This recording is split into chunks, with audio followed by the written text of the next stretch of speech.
అందరికీ శుభాభినందనలు. చక్కగా నూతన ఆంగ్ల సంవత్సరంలో గడుగు పెట్టేశాం.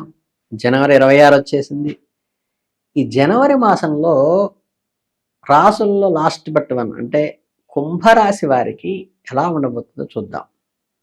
అంటే శని భగవానుడు మీ రాశికి అధిపతిగా ఉంటూ ప్రస్తుతం ధనస్థానంలో సంచరిస్తుండటం వల్ల, అలాగే గురువు పంచమ స్థానంలో బలంగా ఉండటం వల్ల ఈ నెలలో జీవితంలోని అనేక కోణాల్లో స్పష్టమైన మార్పులే తీసుకొస్తారు. ఈ మాసం ప్రారంభం నుంచి మీ ఆలోచనలో ఒక రకమైన పరిపక్వత కనిపిస్తుంది. గతంలో మీరు తీసుకున్న కొన్ని నిర్ణయాలు పునఃపరీక్షించుకోవాల్సిన అవసరం వస్తుంది. ముఖ్యంగా ఏలినాటి శని ప్రభావం చివరి దశలో లేదా మరి దశలో ఉన్నందువల్ల మానసికంగా కొంత ఒత్తిడి ఉన్నప్పటికీ గురు బలం వల్ల అధిగమించే ధైర్యం మీకు లభిస్తుంది. ఈ నెలలో మీరు ప్రధానంగా మీ మాట తీరుపై దృష్టి సారించాల్సి ఉంటుంది. ద్వితీయ స్థానంలో శని సంచారం వల్ల మీరు మాట్లాడే ప్రతి మాట ఇతరులకు కఠినంగా అనిపించే ప్రమాదం ఉన్నది.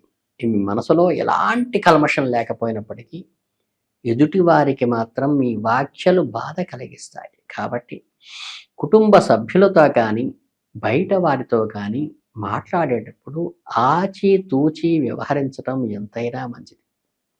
జనవరి మాసం సంక్రాంతి పండుగ వాతావరణాన్ని తీసుకొస్తుంది కాబట్టి బంధువుల రాకపోకలతో గృహం సందడిగా ఉన్నప్పటికీ అదే సమయంలో చిన్నపాటి అపార్థాలకు కూడా దావతీసే అవకాశం ఆ సందర్భంలో వస్తుంది. కాబట్టి జాగ్రత్తగా ఉండండి. ఇక వృత్తి ఉద్యోగాల విషయానికి వస్తే కుంభరాశి వారికి ఈ జనవరి నెలలో బాధ్యతలు పెరిగే సమయంగా చెప్పుకోవచ్చు. కార్యాలయంలో మీ పై అధికారి నుండి అన్ఎక్స్పెక్టెడ్ ప్రెషర్ వస్తుంది. మీరు ఎంత కష్టపడి పనిచేసినా సరే ఐడెంటిటీ రాదు. కొంత సమయం పట్టవచ్చు కూడా. పంచమ స్థానంలో ఉన్న గురుడు అనుగ్రహం వల్ల మీ మేధోశక్తి అద్భుతంగా పనిచేస్తుంది. క్లిష్టమైన సమస్యలు కూడా మీరు చాలా చాకచక్యంతో పరిష్కరిస్తారు. కానీ అనుకున్నంత గుర్తింపు రాదు. ఇది పరోక్షంగా మీ సహోద్యోగుల్లో మీపై గౌరవాన్ని అయితే ఇంటర్నల్గా పెంచుతుంది. పైకి ఎవరు అప్రిషియేట్ చేయరు. ఐటీ సాంకేతిక రంగంలో బోధన సలహాదారుడిగా పనిచేసే వారికి ఈ నెలలో ద్వితీయార్థంలో చాలా అనుకూలంగా ఉంటుంది. నూతన ఉద్యోగ ప్రయత్నాలు చేసేవారికి జనవరి 3వ వారం తర్వాత సానుకూల ఫలితాలు వచ్చే అవకాశం ఉంది. అయితే ఇంటర్వ్యూలలో అతి విశ్వాసం అయితే పనికిరాదు. ఆత్మవిశ్వాసంతో మాత్రమే, అంటే ప్రాక్టికల్ థింకింగ్తోనే ముందుకు వెళ్ళండి. ఈ పని ప్రదేశాల్లో గాసిప్స్, రాజకీయాలు వీటికి ఎంత దూరంగా ఉంటే మీరు అంత మంచిది, అంత జాగ్రత్త కూడా ఉండాలి. వ్యాపారస్తులకి నెలలో పెట్టుబడి విషయంలో ఆది చూచి అడుగు వేయాల్సిన అవసరం ఉంది. భాగస్వామ్య వ్యాపారాలు చేసేవారు తమ పార్ట్నర్స్తో స్పష్టమైన అవగాహనతో ముందుకు అడుగు వేయాలి. ఆర్థిక లావాదేవీల విషయంలో లిఖితపూర్వకమైన ఒప్పందాలు చేయటం శ్రేయస్కరం. వ్యాపార విస్తరణకు ఆలోచన చేస్తారు, కానీ వాటిని ఆచరణలో పెట్టడానికి నిపుణుల సహాయం తీసుకోవడం చాలా మంచిది. ఆర్థిక పరంగా చూస్తే జనవరి నెలలో ఆదాయం నిలకడగానే ఉన్నప్పటికీ ఖర్చులు అధిక స్థాయిలో ఉండటం వల్ల, ద్వితీయంలో శని సంచారం వల్ల ధన నిల్వలు చేయటం కొంచెం కష్టంగా ఉంటుంది. అన్ఎక్స్పెక్టెడ్ ఫైనాన్షియల్ లాస్ కూడా జరుగుతుంది. కుటుంబ అవసరాలు, గృహోపకరణాలు కొనుగోలు లేదా అనుకోని ప్రయాణాల వల్ల ఖాళీ జేబు అయ్యే అవకాశాలు, అంటే తడుకోవాల్సి వస్తుంది ఆర్థికంగా.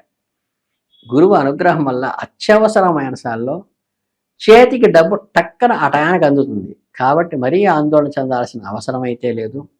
కానీ షేర్ మార్కెట్లో రిస్క్తో కూడిన పెట్టుబడులు ఎట్టి పరిస్థితుల్లో పెట్టడం అస్సలు మంచిది కాదు. స్పెక్యులేషన్ జోలికి వెళ్ళకుండా ఉండండి. చక్కగా స్థిరమైన పొదుపులు, గవర్నమెంట్ సెక్యూరిటీలో ఉన్న వాటికి మాత్రమే పెట్టుకోండి. పాత బాకీలు వసూలు చేసుకోవడానికి గట్టిగా ప్రయత్నిస్తే కానీ రాదు. ఎవరైనా అప్పు ఇచ్చే ముందు 1కి 2 సార్లు ఇవ్వకుండా ఉండటం మేలు. ఎందుకంటే ఇచ్చిన డబ్బు తిరిగి రావడం అంత సులభం కాదు.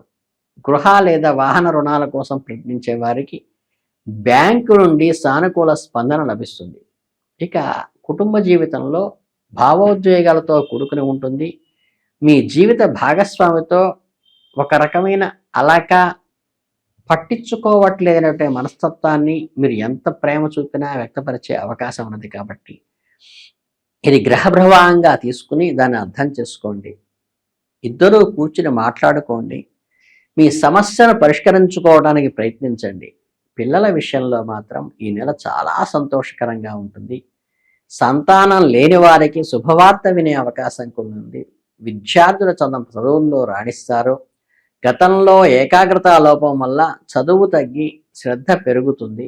విదేశీ విద్య కోసం ప్రయత్నించే విద్యార్థులకు జనవరి చివరి మాసంలో ఈ శ్రద్ధ వల్ల సానుకూల వాతావరణం ఏర్పడుతుంది. చదువును కూడా కాన్సన్ట్రేట్ చేయడం అవసరం. ముఖ్యంగా వృద్ధులైన వారిలో కీళ్ల నొప్పులు, కంటికి సంబంధించిన నరాల బలహీనతలు వచ్చే అవకాశం ఉంది. సకాలంలో వైద్యుడిని సంప్రదించడం ఎంతైనా అవసరం. లేదంటే అనవసరమైనటువంటి ఇబ్బందులకు గురయ్యే అవకాశం సూచన మాత్రంగా చెప్పడం జరుగుతోంది.